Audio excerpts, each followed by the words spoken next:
Ever wonder how your digital world just seems to know you? I mean, from the ads you see to the music you're recommended, there's this hidden layer of rules and processes just quietly shaping everything. Well, today we're going to pull back that curtain.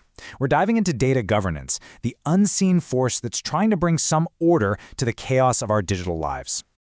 All right, let's kick this off with a perfect example. Think about Spotify's Discover Weekly playlist. Every single week, millions of us open it up and find it just packed with songs we've never heard before, but somehow we already love. Is it magic? Well, not exactly. It's actually one of the most brilliant examples of data governance you'll ever find. So how in the world do they pull it off? It's basically a three-part recipe. First, you've got content-based recommendations, suggesting other songs by artists you're already a fan of.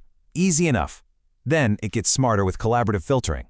It finds other people with tastes just like yours and recommends what they're listening to.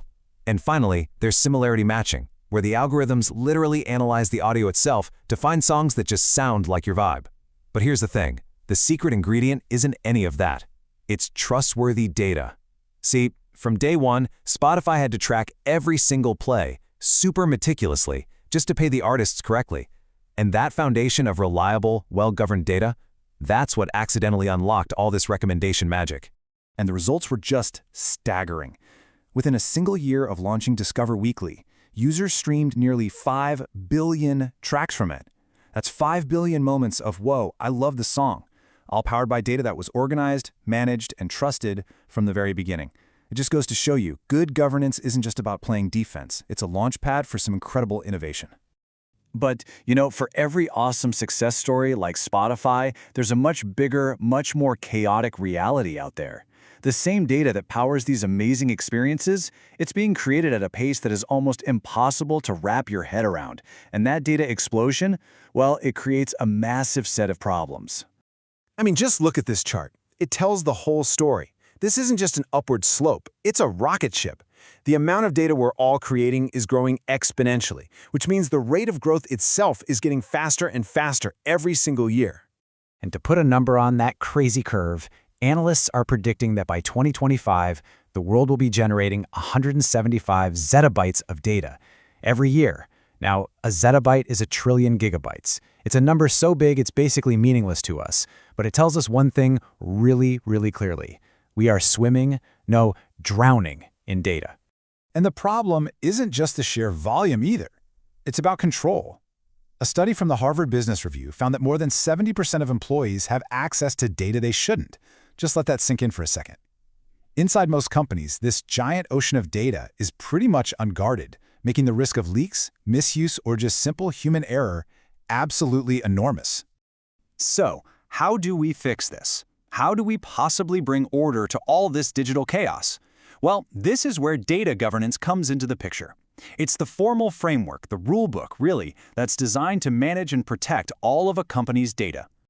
Okay, so what does that actually mean in plain English? Let's break it down. Good data governance is really about managing 4 key things. First, availability. Can the right people find the data they need? Second, usability. Once they find it, can they actually use it? Is it in the right format? 3 is integrity. Is the data accurate? Can you actually trust it? And finally, of course, security. Is the data safe from people who shouldn't see it? You get those 4 things right, and you've got a really solid foundation. We can actually simplify this even more into 3 core pillars. First is discoverability, which is all about making sure data is easy to find and that you know what you're looking at. Then you've got security, which is pretty self-explanatory. It's all about privacy and protection. And finally, accountability. Now, this one is key. It means someone or some group is officially responsible for certain sets of data. Because you know the saying, when everyone's responsible, no one is. Accountability totally solves that problem. All right, that all sounds great in theory, right? But what does it actually look like in the real world? Let's get concrete and see how these principles actually protect some of the most sensitive information inside a company. Okay, so what you're looking at here is a perfect little snapshot of data governance at work. This is a super typical access control policy for a company's HR data, and it maps out exactly who can see what and when. Let's break down how a system like this is built, layer by layer. It all starts with taxonomy, which is just a fancy word for grouping similar things together. So stuff like salary and bank account number all get bundled into the HR category. Simple. Next up is classification. This is where you decide how sensitive the data is. So an employee's start date might be internal, meaning most people can see it. But their salary, that's super sensitive, so it gets slapped with a restricted label. And finally, you apply the access policy. These are the hard and fast rules, like only payroll managers can see salary info, and even they have to get their access reviewed every 90 days. It's this multi-layered system that gives you really precise control.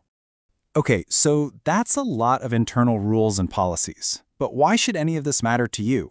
I mean, whether you're a customer, an employee, or an investor, what's the real-world payoff for getting all of this right? Honestly, the difference is like night and day. Without governance, businesses are making decisions based on guesswork because nobody really trusts the data. The risk of breaches and huge fines is through the roof, and compliance is just this constant panicked scramble. But with governance, the whole story changes.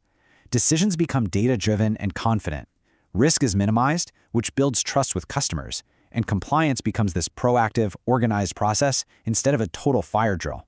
And look, this is not just theoretical stuff. Remember the Capital One hack back in 2019? Data from over 100 million people was stolen. It was a massive breach. But here's the wild part. The attacker was caught, and they were caught fast. Why? Because Capital One's data access was meticulously logged and auditable. The investigators had a crystal clear digital trail to follow right to the source. It proves that governance isn't just a shield to prevent attacks, it's a critical tool for fighting back when they inevitably happen. So we end on this thought. Data governance isn't some boring corporate strategy. It's the system of trust that our entire digital world is built on. Your personal information, your music taste, your shopping history, your financial details, it all exists in thousands of databases all over the planet. So the question we all really need to be asking is, who do you trust to govern it?